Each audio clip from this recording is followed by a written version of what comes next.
అదే 500 ఏమో 1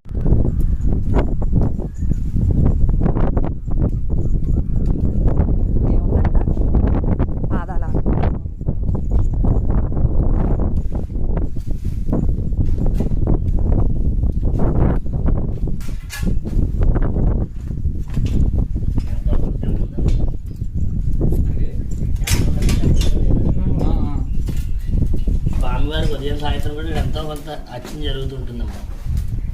ఎంతో కొంత జమ ఉంటుంది. ప్రతినిత్యం స్వామివారికి ఎలా జరుగుతుంది తిరుమల అలాగే జరుగుతుంది పూజ కూడా. మరి కొన్ని క్షణాల్లో పూజా కార్యక్రమం జరుగుతుంది. స్వామివారికి ఇక్కడ ఎలా వెళ్తారంటే 1961 మాఘశుద్ధ పంచమ రోజు కొండ కిందకి ఒక దివ్య తేజోకాంతిగా కొండకి ఒక కాంతి కనబడింది. పైకి వస్తే భస్మయుగం భయం. కొన్ని తరాలు గడిచాయి.